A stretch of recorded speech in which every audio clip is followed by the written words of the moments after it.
Bienvenue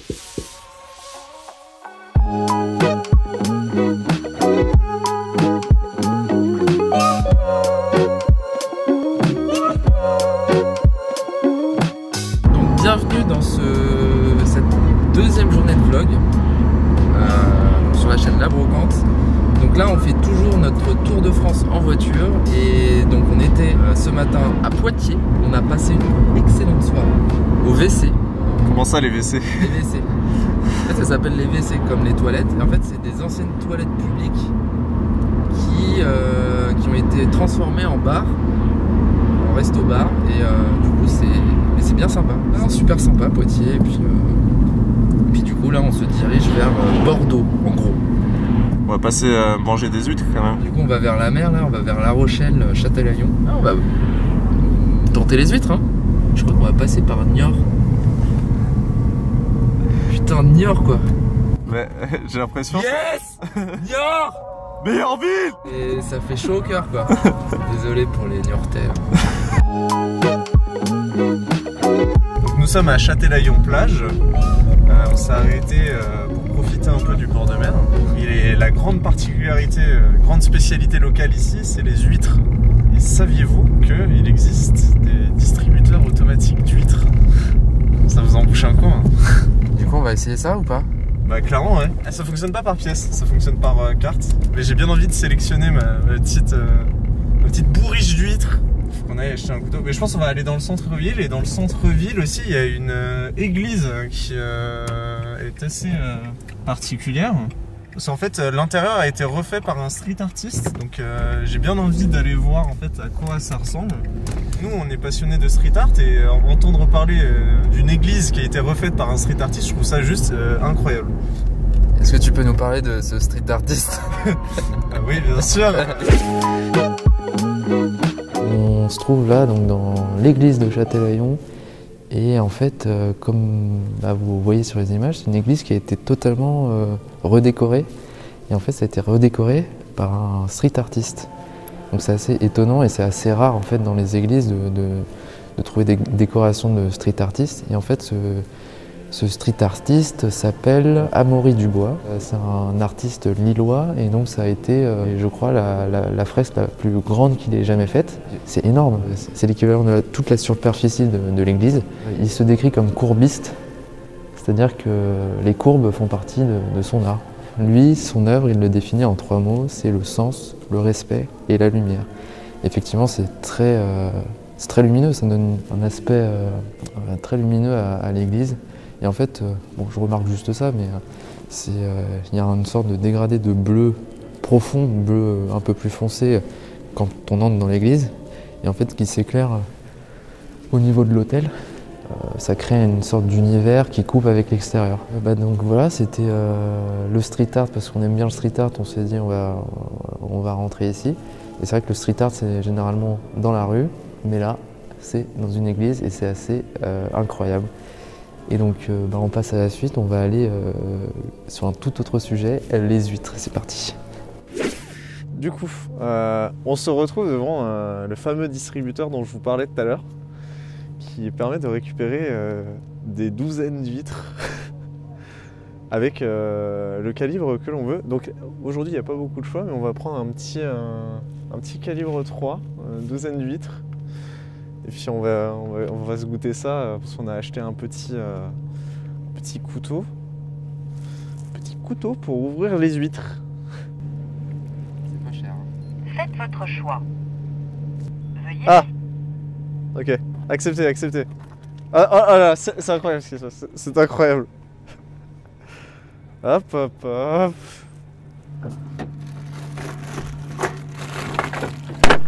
Et voilà, notre petit sac d'huîtres.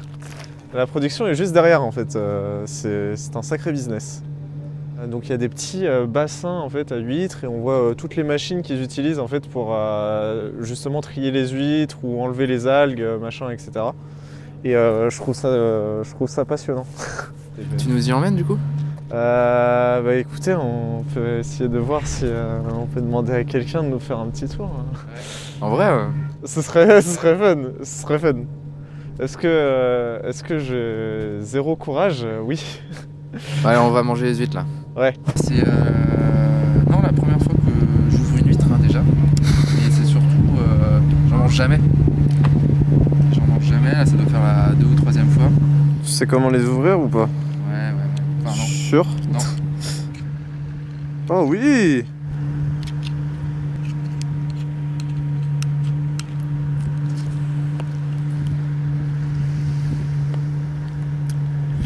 C'est salé. Est-ce qu'il y a pas rien de mieux que de manger des huîtres en Charente-Maritime? Est-ce que c'est pas le meilleur endroit? C'est le meilleur endroit. Après, je sais pas si c'est le mieux de manger des huîtres. Santé. Oh putain. Allez, on y va hein. Ah, t'as pas envie?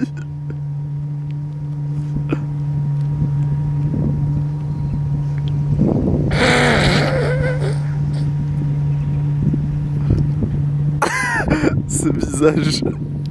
C'est un délice. C'est spécial. Il y en a une douzaine, hein? Bah après, moi je t'avoue, c'est pas souvent que j'en mange. Hein, donc, non, c'est bon, hein, on va dire que c'est bon. On aime ça, on est adulte, on aime les huîtres.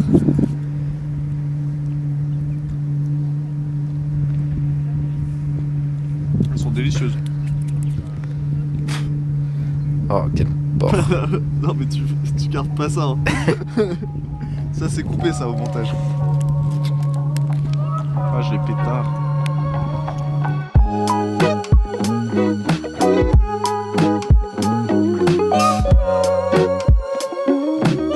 Donc là on se retrouve derrière le distributeur d'huîtres et on est avec Fanny.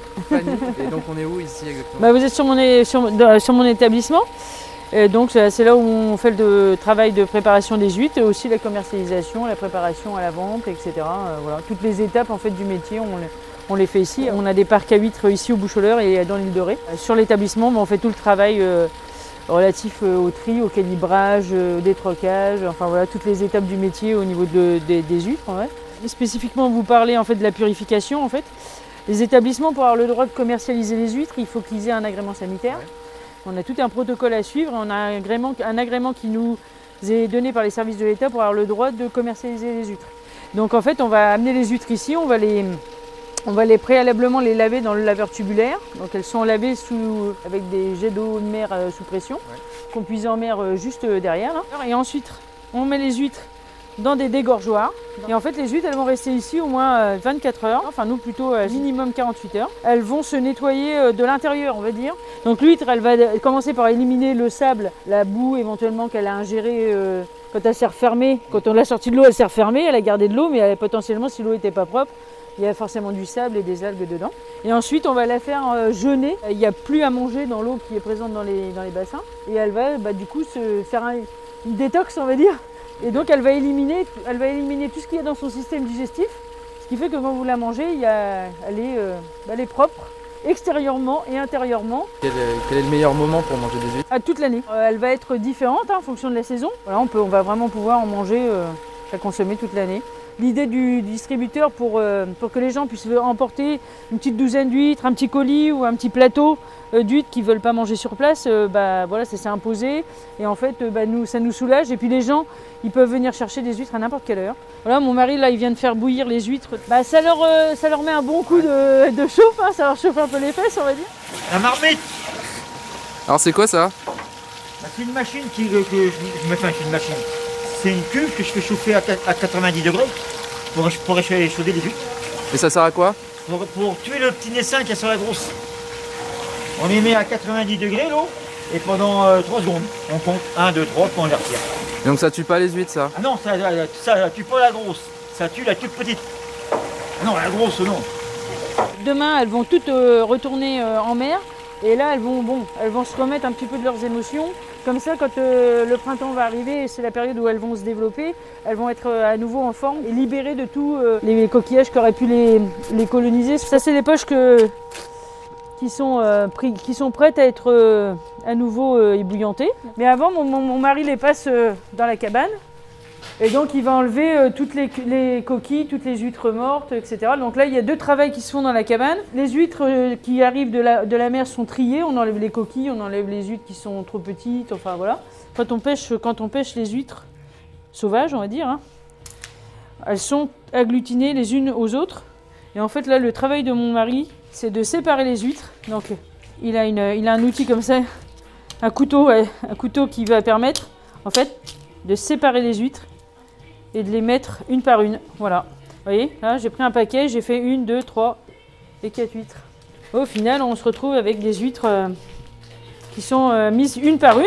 Et voilà, ça c'est les huîtres qu'on va pouvoir mettre dans les poches pour le Noël prochain. Comment on calibre Ouais. l'huître d'ailleurs? Et en fait, le calibre de l'huître, c'est son poids. Les huîtres tombent dans la calibreuse tourne et les huîtres sont pesées et elles tombent à chaque sortie.